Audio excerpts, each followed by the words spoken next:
It is about individual excellency, and while I trust that from Bin and Knight on today's form, I don't trust that from Wei, Elk, and On. And I'm looking at this as well, and TT tried to match it, but actually, the little ward they crossed over was all a bait, and they left alone. Hoya now in danger, gonna get jumped on by the Twitch and the Elise. Cocoon lands, Hoya being ignited, flashes over the wall, the repel after, gets a Justice Punch that's interrupted, and first blood to Twitch. That is absolute Feather with level 2, though. Oh, they've brought page 1. Oh, and boy. they're off vision. This could be huge. Taunt.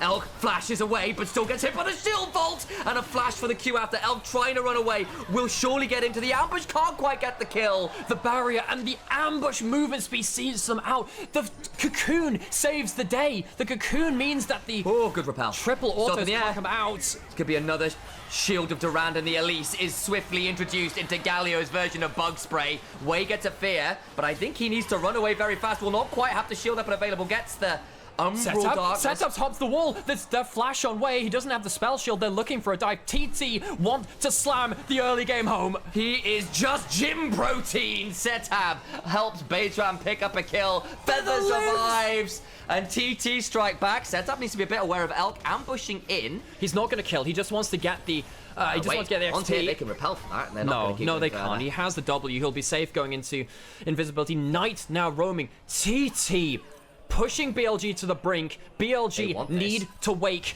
up. The first kill onto the Twitch helps them an awful lot. But getting 2 kills back will definitely make TT happy. It does mean that the solo laners left LPL. It's again TT. You would not expect him to need to do that here. But here we are. Baytron heading bot side. Doesn't have level 6, doesn't have flash. Well then again, Elk doesn't have flash either. It's very low HP. This could be the play. And Setup's roaming down 2. Can't CC them all. Timely takes aggro. Does Feather. Hops on fours. Will likely die. But they're still going to lose this Elise as well, you have to feel. Flashes for no avail. 1xN survives. He's got enough minions, they get both. That is Jax to fall back on. Here comes the paranoia first of the game. Feather likely going to die. Flash over the wall. On, trying to get up. Should surely get the last auto. Does get that one. Big deal now, actually, the split off. Can the Elise get out? Surely does. Mid lane, 1xN Knight flashing. Knight now in danger. True Shot Barrage. Just out of range. Knight wanted to draw the sword. Start using them around the level 11 mark. It's about as powerful as Twitch gets as a champion, frankly. Yeah, he's not gone for the Blade. Cocoon lands to start unleashing, and comes the venomous cast. Over the wall they go. Feather threats down the edge, still try and buy some time. Will fall. Nice. Perfect. That's exactly what you want to play around. The ambush catching people out in rotation. Oh, how good have TT's early games been. Remember, Elk still got ult. 1xN needs to be very wary. There's the paranoia. They're jumping straight on the Ezreal. Has no flash, no way out. Nice pick mid.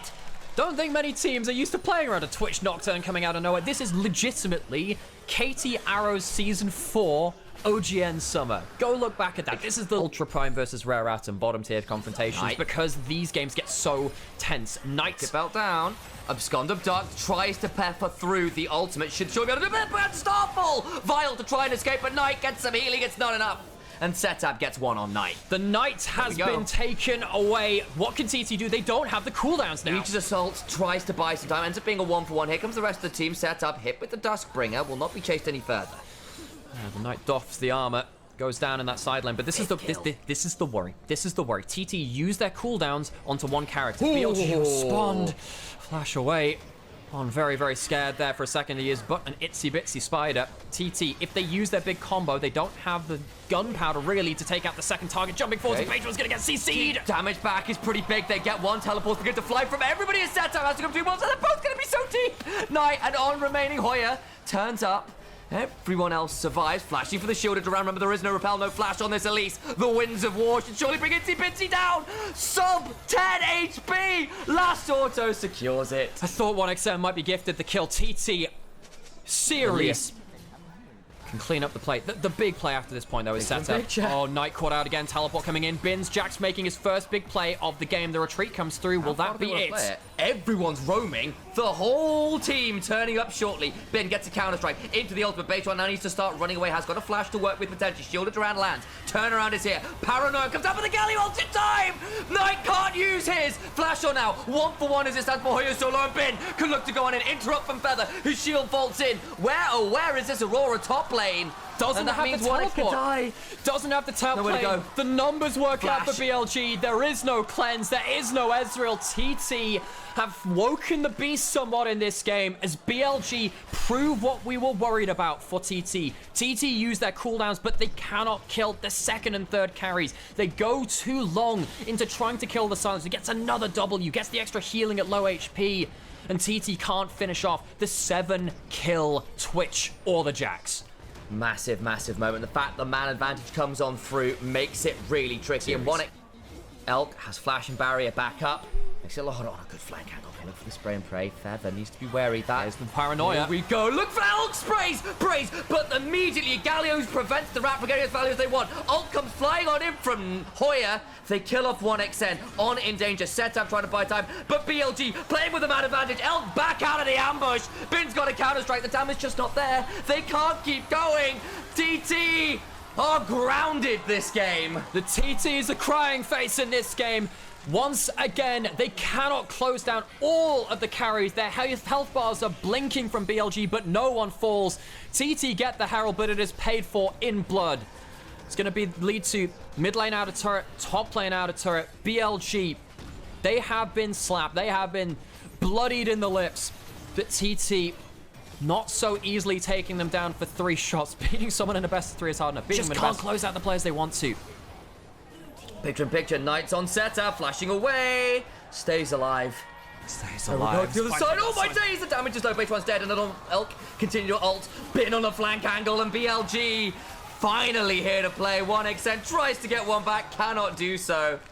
And that'll lead them straight into the Atacon. Might's actually going to teleport towards top side to push out that lane. Ruinous. No, it's not. It's the Voracious. No, it's not. Remember, the red was this game been as well. But it has helped the fact that the whole rest of the team has started to come online. Elk gone invisible again. And here comes the Paranoia. Paranoia's to the back line. Goodbye. The Galio ult tries to buy some time. 1xN disappears. Knight stolen the cease and desist. Will go down. The withdrawals come on through. And TT actually get a few out of this. Elk and On can look to dive. There's still Hoya. Pretty damn tanky. 1xN has to be very careful. Rappel angle in. A single Q from Elise would do it. Had the flash. Finally carried them over the line and then bursting into Ismail failed the next split. This team has always been a motive to me. On jumps on. The Elise is so squishy. Goes up in the rappel though. The combo's not getting away in the backside as the Galio comes flying on through. Bin over the wall. Counter strikes in. It is number 2. They've gone up in the game. Setup tries to get some back and they do. But Elk now sprays and prays and they find deliverance in game 3. BLG have absolutely torn the throat out of Thunder Talk. We said Thunder struck twice, but it has not a third time in this situation. It will be so hard for them to play around it. The game's not over, but it kind of is, except for the victory lap. BLG go back towards the Baron. An 11... Maybe, but it's so hard now. 1xN is desperately struggling to stay alive because everybody is gunning for his head. And there is enough ult for Knight to get in the backline. On's being jumped again. Look how quick again. Oh my days, the turnaround. 1xN jumps on the strike breakers. There tries to buy some time. They lose the Elise, but Twitch murders the mid jungle. GA's down. Could be big. Trying to get one more back as Wade just body blocks so much. Ult out from Hoya, turns around, buys a bit of a double knock-up. 1xN trying to trade, but a flash from Bin not quite in range. That's a lot of kills now onto this Twitch, who keeps on autoing people down. Bin will counter-strike, will have a leap strike potentially available as the solo lanes of BLG finally bring Yishan down. It is a mighty statement from BLG. It is messy, it is bloody, it is 41 kills in sub 30 minutes. But BLG do not get swept cleanly. Thunder Talk, back to the drawing board. You'd best do away with your anxieties and your fears. Fearless Game 4 coming up as TT, they double tap, but they can't make it the triple just